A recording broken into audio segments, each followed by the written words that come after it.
নমস্কাৰ, মোৰ নাম হিতেশ পাঠক।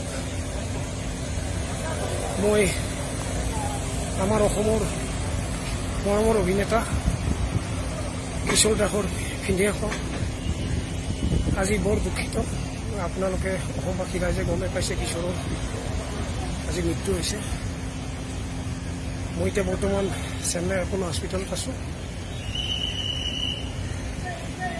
আমি তাৰ মৃতদেহটো অসমলৈ লৈ যোৱাৰ কাৰণে বহুত চেষ্টা কৰিলোঁ,